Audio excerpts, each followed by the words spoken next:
우리 좌우 계신 분과 이렇게 인사 한번 할까요? 하나님의 모든 것이 하나님의 은혜입니다.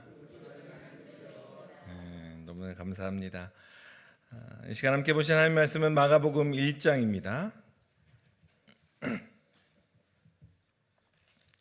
마가복음 1장 29절에서 34절까지의 말씀. 마가복음 1장 29절에서 34절까지의 말씀을 제가 한 절 읽고 여러분이 한 절 읽고 한 절씩 교독하도록 하겠습니다. 마가복음 1장 29절에서 34절까지의 말씀입니다. 회당에서 나와 곧 야고보와 요한과 함께 시몬과 안드레의 집에 들어가시니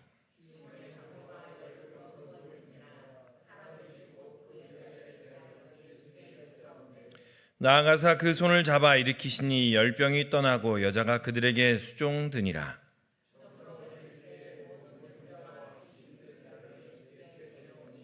온 동네가 그 문 앞에 모였더라. 예수께서 각종 병이 든 사람을 고치시며 많은 귀신을 내쫓으시되 귀신이 자기를 알므로 그 말하는 것을 허락하지 아니하시니라. 아멘. 올해부터 이제 우리 블레싱 앙상블이 1부에만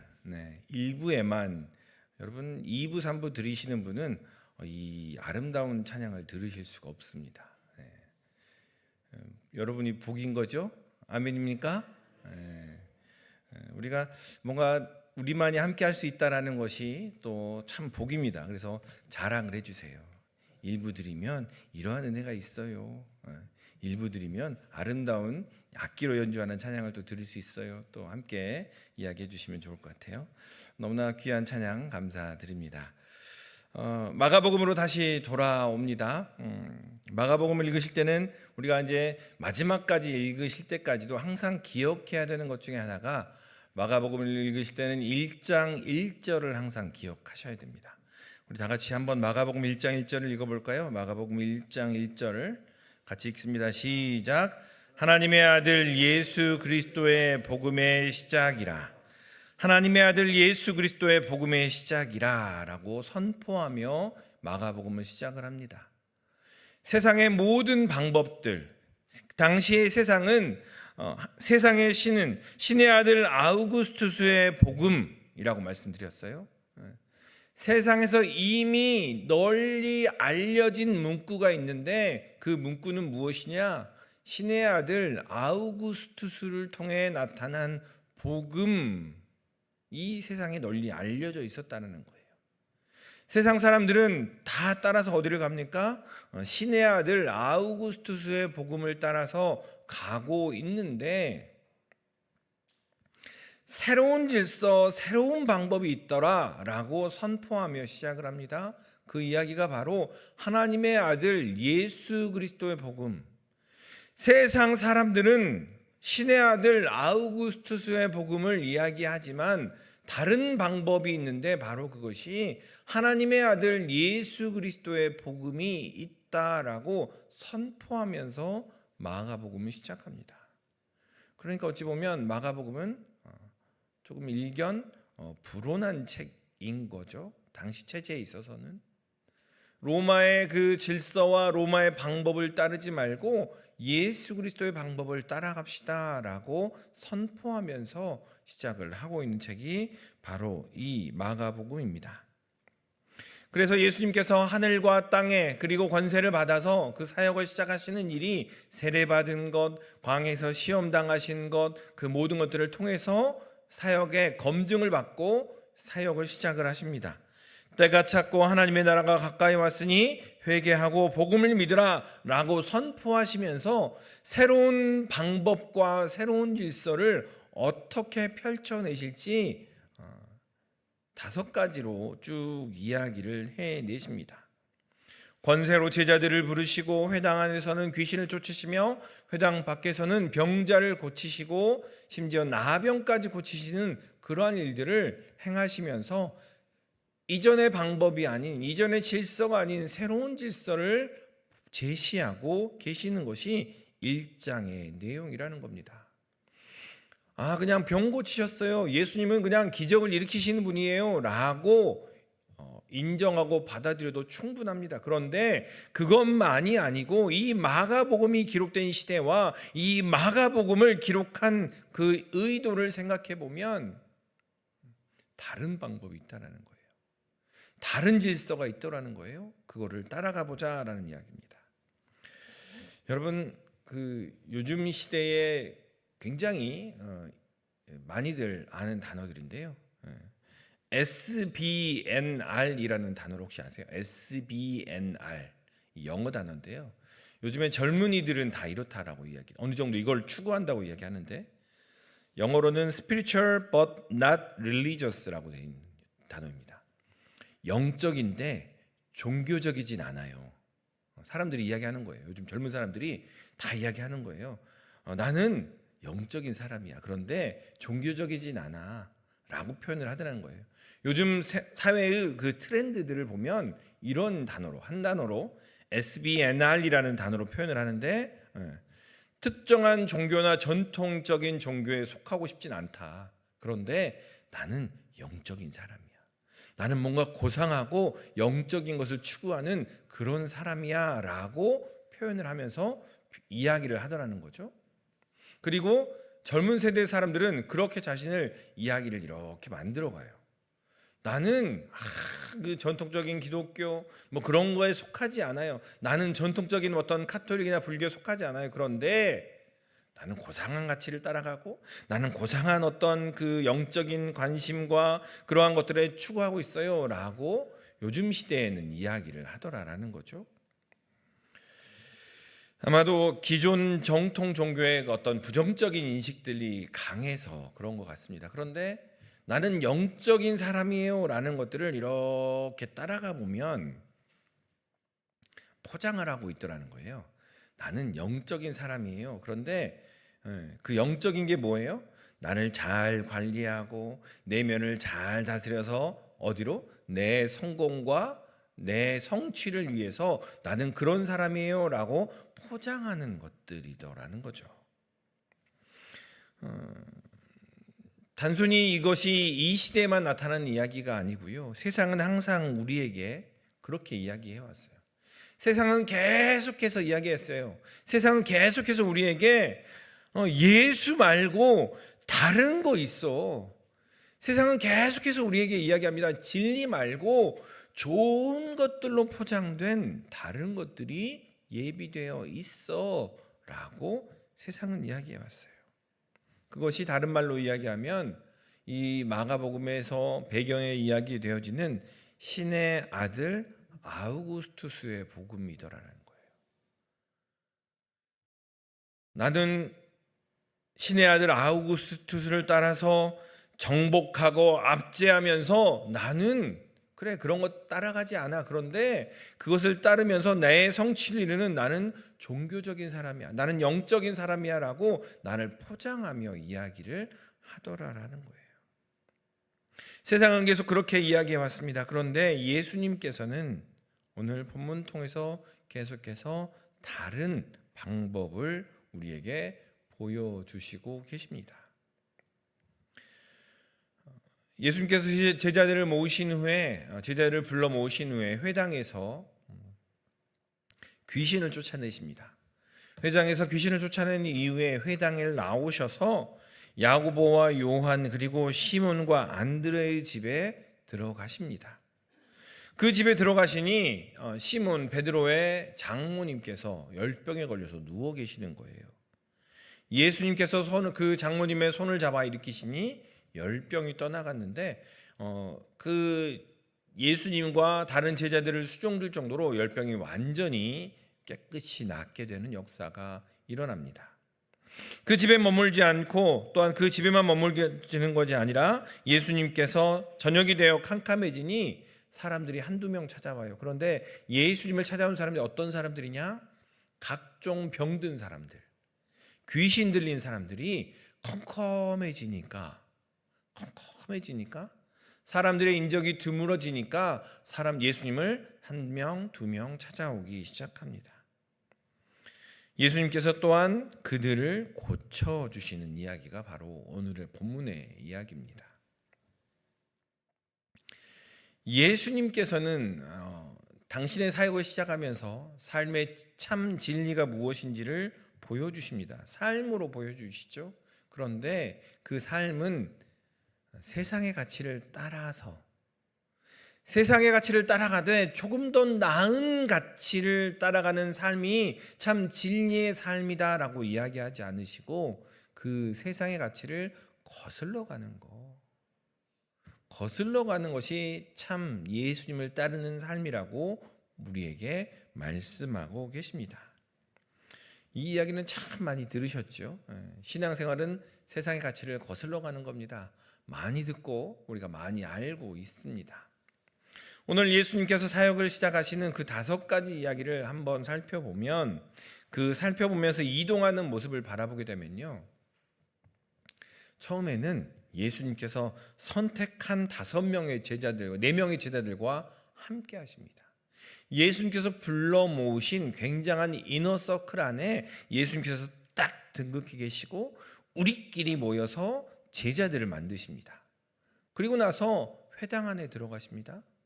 회당 안에서 사람들을 향하여 회당 안에서 귀신을 쫓아내시고 가르치십니다. 그리고 회당을 나오십니다. 그리고 나오셔서 한 가정에 들어가셨다가 문 앞에 모여있는 사람들을 살피십니다. 그리고 다음에 계속 나누겠지만 경계 밖에 있는 한 나병 환자를 고치시기까지 행하십니다. 예수님께 당신의 사역을 시작하면서 그 이동하시는 모습을 따라가 보면 우리끼리 모여서 예수님 최고예요 라고 이야기하는 그 안에 계시다가 회당 안으로 이동하시고 회당 밖으로 한 가정으로 마을로 그리고 경계 밖으로 이동을 하시더라라는 거예요. 예수님께서 사역은 이렇게 하는 겁니다. 예수님의 삶을 따르는 것은 이런 겁니다 라고 말씀하시며 그 이동하시는 모습이 중심으로 가는 것이 아니라 바깥으로 아래로 그렇게 행하시더라라는 겁니다. 세상은 이렇게 이야기합니다. 경계 밖에 있으니까 경계 안으로 들어오세요. 경계 변두리에 있습니까? 중심으로 들어가십시다. 저 밑에 있습니까? 다른 사람을 짓밟아서라도 위로 올라가십시오 라고 이야기하는 것이 세상의 이야기입니다. 그것이 리더십이에요.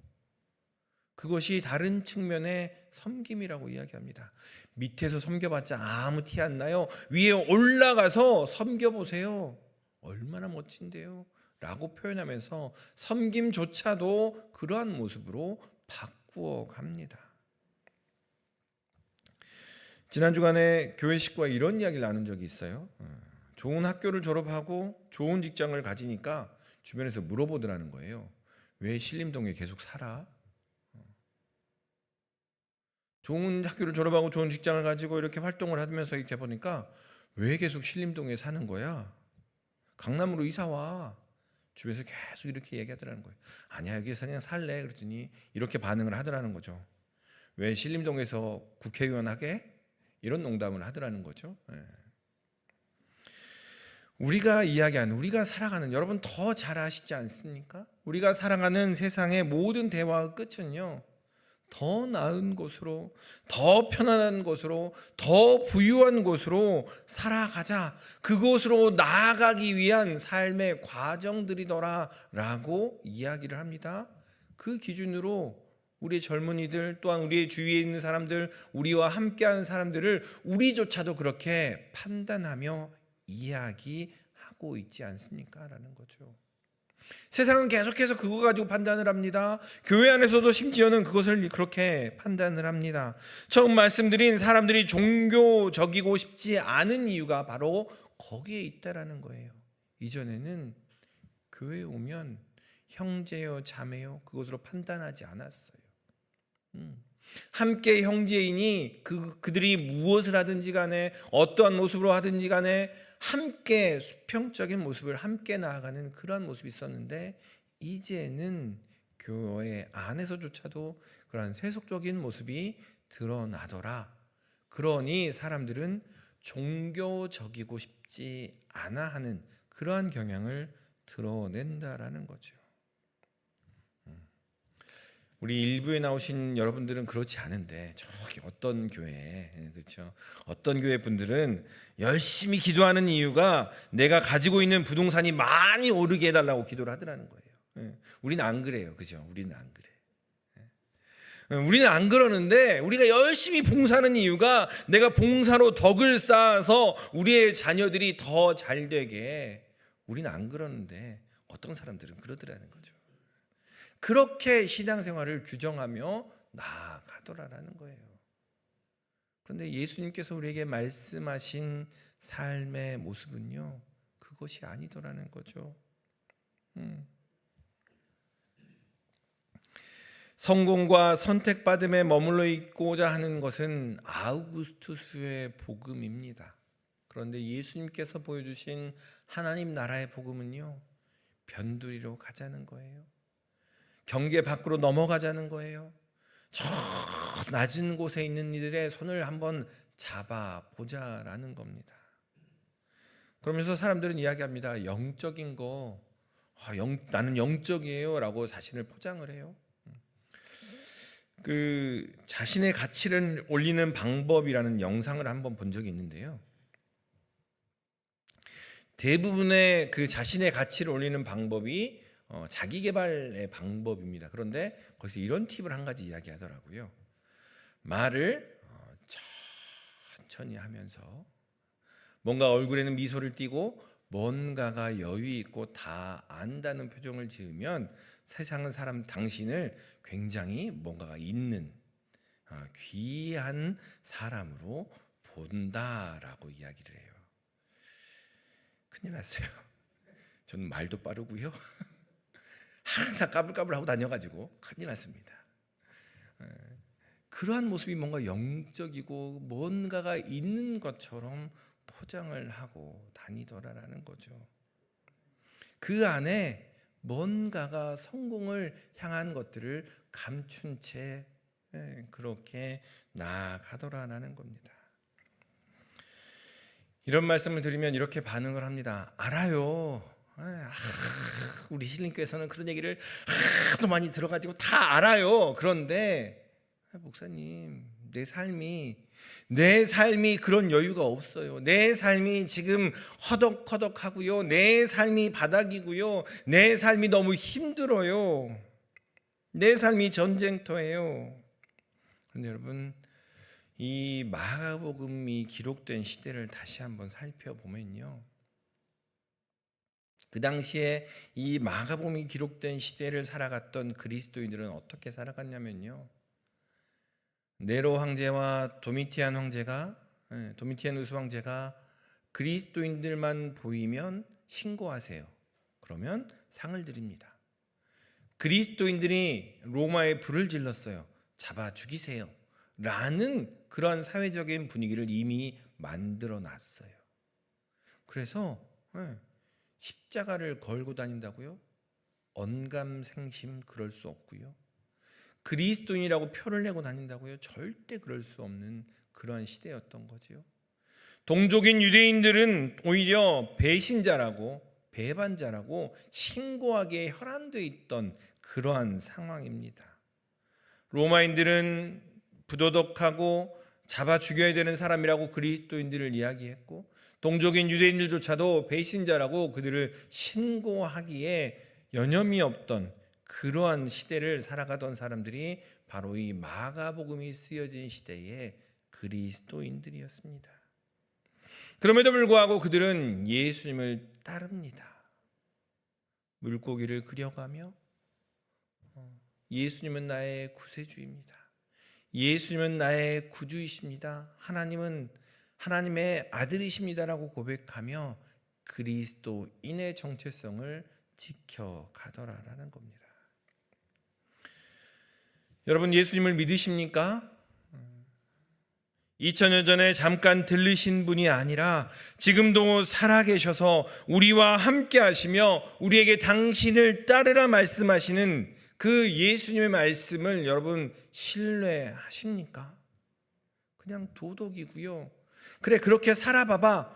여러 가지 선택이 있는데 그렇게 살면 이런 복도 받아가 아니라 이전의 세상의 방법이 아니라 예수 그리스도의 복음, 새로운 방법, 생명을 따르는 그 방법을 제시하는데 그 방법을 한번 따라가 보자라고 이야기하는 겁니다. 그렇다면 그 열심히 살아가는 삶 속에서 사명을 찾아보시기를 소망합니다. 새벽같이 일어나서 출근합니다. 밤늦게까지 일하고요. 열심히 봉사하며 기도합니다. 또한 여러 가지 모양으로 삶 속에서 애씁니다. 그런데 나는 세상 사람들이 하는 것과 달라요 라는 것의 핵심은요, 그 삶 속에 그 사명, 주님께서 우리에게 주신 사명이 담겨 있느냐 하는 겁니다. 예수님께서 제자들을 모으신 이유는요, 사람을 낚는 어부가 되게 하기 위함이고요, 예수님께서 회당에서 귀신을 쫓으신 이유는 이전에 얽어매던 옛 교훈이 아니라 새로운 교훈이 있음을 보여주시기 위해서 회당에서 귀신을 쫓으셨고요, 열병과 각종 병을 낫게 하심은 하나님께서 그 삶을 알고 계심을 드러내기 위해서 삶 속에서 있는 소소한 작은 병들, 그 사회적이고 종교적인 억압들을 자유케 하는 일들을 행하셨다라는 겁니다. 나병을 고치신 것은 종교적인 사회적인 억압을 끊기 위함이었다는 겁니다. 예수님께서 행하신 그 모든 이적과 역사들도 그 안에 사명이 담겨져 있었다라는 거죠. 회개하고 복음을 믿는 것, 예수님께서 선포하시며 회개하고 복음을 믿으라 라고 말씀하신 그 길은 부르짖으며 돌이키고 다시 가던 길을 되돌아가는 것이 아닙니다. 나는 회개합니다. 부르짖으며 나는 회개합니다. 눈물을 흘리고 난 후에 가던 길을 계속 가는 것, 그것이 아니고요. 회개합니다라는 것은 도미티아누스 로마 황제의 복음을 따르던 길을 떠나서 예수 그리스도의 복음을 따르겠습니다라고 결단하는 것이 회개라는 겁니다. 돌이키라는 겁니다. 세상은 계속해서 정상으로 중심으로 가라라고 이야기하는데 복음을 따르겠습니다, 회개하겠습니다라는 것은 주변부, 경계, 그리고 저 아래에 있는 사람들을 한번 살펴보겠습니다라는 것이 바로 회개라는 겁니다. 소수정예의 선택받은 위치에 있다면 그렇지 못한 사람들을 살피는 것, 회당에서 높은 자리에 있다면 이전 교훈에 이리저리 끌려다니는 억압받는 사람들, 종교에 의해서 억압받고 율법에 의해서 억압받는 사람들을 자유케 하는 것, 그것이 사명입니다. 회당 밖에서 살만하다면 사위의 집에 머물 수밖에 없고 캄캄해진 밤중에 다닐 수밖에 없는 사람들을 살펴보는 것, 그것이 사명이더라라는 겁니다. 열심히 같이 살아가는데 그리스도인들은 그 안에 다른 무언가가 있더라, 그것이 사명이라는 겁니다. 예수 믿습니다 라고 말하는 것은 쉽습니다. 그런데 예수를 따르는 것은 결코 쉬운 일이 아닙니다. 우리가 입으로 예수님을 믿습니다 라고 말하는 것은 쉽습니다. 그러나 수십 년 동안 앉아있던 그 사람과 함께 그 자리를 들고 그 수십 년 동안 눌려있고 먼지 쌓인 냄새나는 그 자리를 함께 들고 걸어가는 것은 결코 쉬운 일이 아니다라는 겁니다. 그 이야기를 나눴던 식구가 계속해서 이런 이야기를 나눴어요. 선택의 문제이더라라는 거죠. 자신의 가치들을 내려놓지 않더라라는 거예요.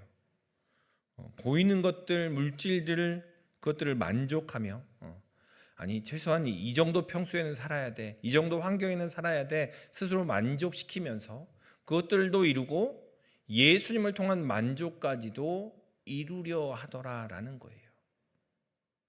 그 두 가지를 다 취하려는 것은 너무 욕심 아닌가요? 라고 이야기를 마무리 지었어요. 바라기는 예수님의 복음을 따르십시다라는 것은요, 가장 좋은 예수님께서 주시는 만족을 선택하자라는 겁니다. 그 만족을 선택하기 위해서 우리의 육신이, 우리의 시간이, 우리의 삶이 때로는 수고로울 수 있습니다. 그 수고로움을 오히려 선택하자라는 겁니다. 세상은 계속해서 중심으로 위로 이야기하지만 우리는 밑으로 아래로 주변으로 함께 살피며 나아가자라는 이야기입니다. 그 사명을 찾으며 예수님을 따르며 세상의 흐름을 거스를 때 비로소 얻을 수 있다라는 겁니다. 주님께서는 우리를 이미 만족해 하셨습니다. 제가 이렇게 신앙생활 엄벙덤벙 하는데요? 아니요. 주님께서는 이미 우리 한 사람 한 사람을 보시며 충분하다라고 만족해 하고 계십니다. 그런데 우리가 주님을 보며 만족스럽지 않다라고 이야기하는 거예요. 주님께서는 우리를 이미 만족해 하셨으니 우리가 주님만으로 만족해 하면 된다라는 겁니다. 바라기는 우리 모든 믿음의 식구들이 그 사명을 찾음으로 주님을 만족해 하는 은혜가 있기를 소망합니다.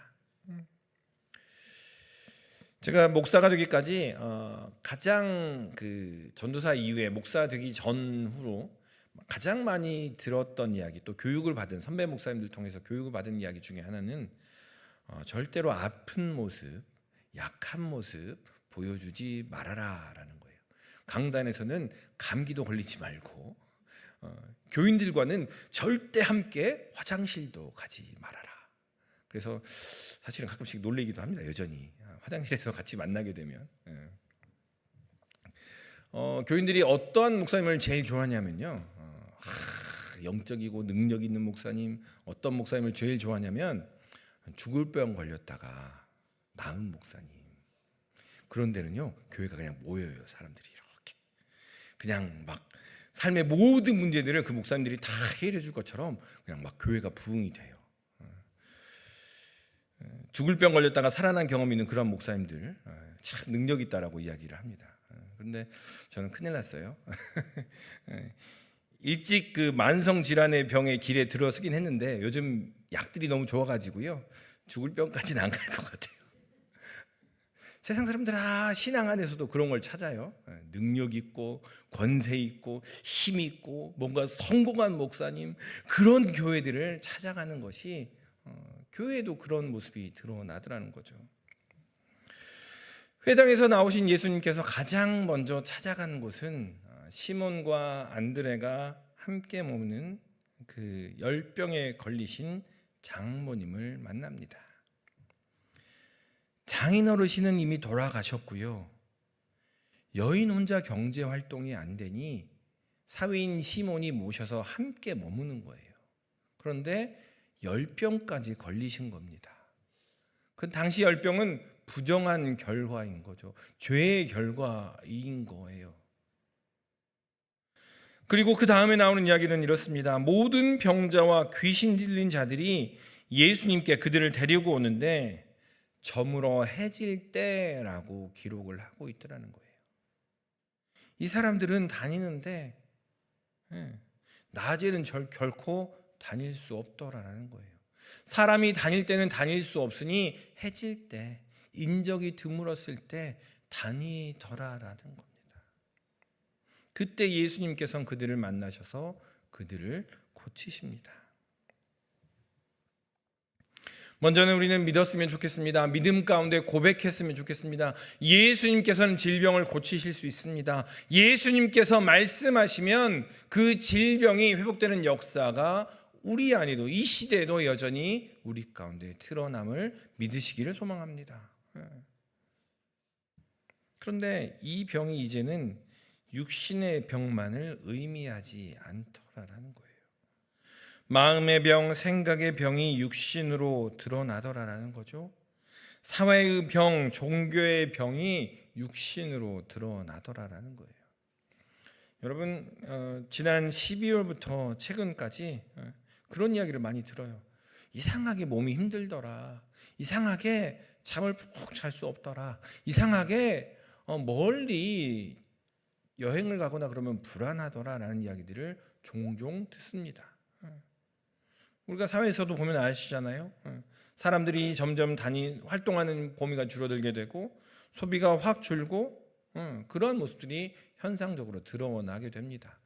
단순히 아픈 것이 육신의 아픔이 아니라 사회적인 또한 정신적인 그러한 모습들이 육신으로도 드러나더라라는 거예요. 남편을 여의고 사위의 집에 머물고 계시는 장모님의 마음이 어떠할까? 게다가 부정하다 여겨질 열병까지 얻었으니 그냥 마음 편하게 계세요 라고 말하기는 쉽지 않았을 것입니다.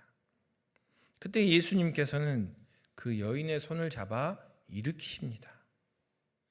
해가 저물어야 다닐 수 있는 각종 병든 사람들과 귀신 들린 사람들을 해가 있을 때 사람들이 다니는 그 자리에 함께 다닐 수 있도록 그들을 놓아 자유케 합니다. 그것이 예수님의 사역이더라라는 겁니다. 우리가 함께 그들이 다닐 수 있는 자리를 만들어내는 것, 그것이 예수님의 사역이더라라는 거예요. 그리스도의 복음, 하나님의 복음을 따르겠습니다라는 이야기는 단순히 돌이키는 것을 넘어서서 그들이 함께 다닐 수 있는 환경을 만들어내는 것을 이야기합니다. 독거하고 계시는 주위의 어른들에게 안부를 한번 묻는 것, 그것이 바로 예수님을 따르는 것입니다. 몸이 쇠약해져 다니기 힘든 이들과 함께 꽃을 보며 그들과 함께 시간을 보내는 것이 바로 예수님을 따르는 것입니다. 무너지고 상한 마음과 함께 기도하며 기억하며 함께 나아가는 것, 그것이 바로 예수님을 따르는 삶이다라는 겁니다. 다시 말하면 우리 이 예배드리는 이 자리가요, 병든 사람, 아픈 사람이 그냥 와서 함께 예배할 수 있는 자리, 냄새나고 추한 모습이지만 함께 나와서 예배 드리는 그 자리가 될 때 이 자리가 바로 복음의 자리가 되더라라는 겁니다. 나는 사람들의 시선이 두려워서 아픈 것 이야기하지 못하겠어 라고 하는 공동체가 아니고요, 내가 그 공동체 안에 연약함을 꺼내놓고 아픔을 함께 이야기하며 함께 기도할 것을 믿기에 언제든 꺼내놓을 수 있어 라는 공동체가 바로 하나님 나라의 공동체, 복음을 살아가는 사람들의 모습이더라라는 겁니다. 예수님을 따르십시다. 로마 황제의 복음이 아닌 하나님의 복음, 예수님의 복음을 믿으십시다. 그 믿음은요, 거스르는 것이며 함께 하는 것입니다. 안 못 보는 소경을 향해 함께 잘 보세요, 조심하세요 라고 이야기하는 것만이 아니라 그들과 함께 길을 걸어가는 것, 또한 38년 된 병자, 그들 일어나세요 라고 이야기하는 것만이 아니라 그들과 함께 그 냄새나는 자리를 들고 옆에 서서 같이 걸어가 주는 것, 그것이 바로 예수 그리스도의 복음을 따르는 삶임을 기억하셨으면 좋겠습니다. 분주하게 살아가지만 그 삶 속에 주님께서 나에게 주신 사명이 무엇인지 그 사명을 잃지 않고 그 사명을 잊어버리지 않고 붙들고 나아가는 것, 그것이 바로 주님을 따르며 주님을 믿는 것임을 기억하셨으면 좋겠습니다. 이번 한 주 동안도 주님께서 우리에게 부탁하신 그 사명을 행하심으로, 또한 그것을 행함으로 말미암아 주님을 만족해 하는, 주님을 또한 만족한 그 삶을 누리는 우리 모든 믿음의 식구들 되시기를 주님의 이름으로 축원합니다. 기도하겠습니다. 사랑 안에 충만하신 아버지 하나님, 주님과 함께 그 길을 걷기를 소망합니다. 그 길이 수고스럽고 그 길이 때로는 고생스럽고 그 길이 결코 쉽지 아니할지라도 높은 곳으로 중심으로 가기보다는 주위를 살피며 경계 밖에 이들을 살피는 우리 모든 믿음의 식구들 되도록 주여 은혜를 덧입혀 주시옵소서. 감사드리며 이 모든 말씀 예수님의 이름으로 기도드리옵나이다.